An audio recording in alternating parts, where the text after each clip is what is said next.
things around you will change without your control. So you can't just stay where you are. You have to be prepared for the next thing that's coming. Nietzsche's prognostication had to be wrong because human beings cannot create their own values.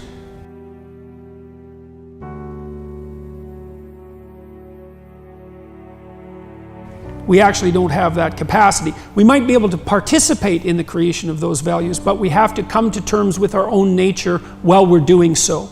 And I think the biological evidence for that is, it's absolutely overwhelming. Meaning is actually a manifestation of a very deep instinct. And Vinogradova and Sokolov discovered the orienting reflex, which was probably the biggest discovery in psychophysiology in the last 50 years of the 20th century. It's an unbelievably important discovery. And the orienting reflex is the reflex that orients you towards what you don't understand. It's the reflex that orients you towards anomaly. And what that means is that you have a structure built into you to help you make sense of what you don't understand. It's an actual instinct. Now, when the orienting reflex grips you, that's when you're surprised by something or startled by something. That's the lowest level manifestation of the orienting reflex. And it's actually part of the mechanisms that defend you against predators. But that orienting reflex is, and that's very low level nervous system response. Very, very quick, very reflexive, requires very little cognitive processing, fast enough to have you jump out of the way of a striking snake. So extraordinarily quick and dirty. But like many important evolutionary adaptations, it's echoed at multiple levels of the nervous system. And so the orienting reflex is actually very complex as it unfolds across time.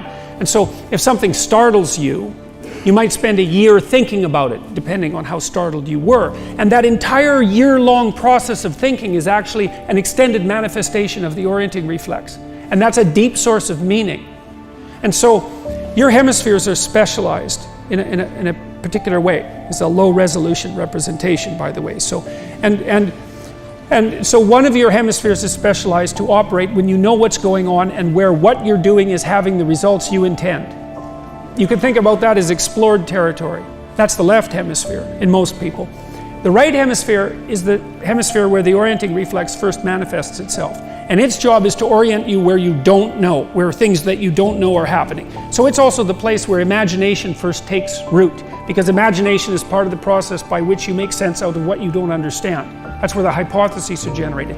The right hemisphere tends to think in metaphor, and the left hemisphere is embedded in the metaphorical structure of the right hemisphere.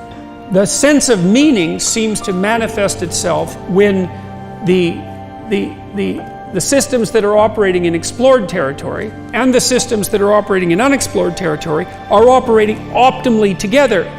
So imagine that what you want to do to adapt properly to life is to stay where you're adapted. Okay, so that's a conservative approach. Don't go where you don't know how to act. The problem with that is that things around you will change without your control.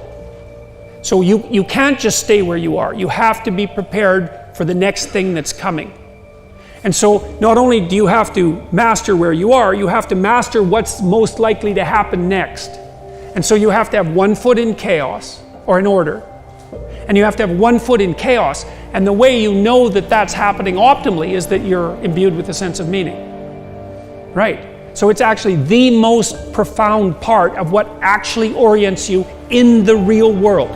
It's not a secondary epiphenomena. Meaning was the most real manifestation. And I actually think that's true neurophysiologically. That's how your brain operates. Your brain actually operates as if the most real thing is the meaning of something. You're not a describer of the world. Not fundamentally. You're trying to live in the world. You're trying to survive in the world and propagate in the world. Like you have a telos, and the meaning is associated with that telos within that Darwinian landscape. And then you say, well, is it real? It's like, it depends on what you mean by real. But that doesn't mean that it's not real. But if you're interested in surviving and not being too miserable while you're doing so, then I would suggest that you at least give some credence to the Darwinian position. So that's meaning.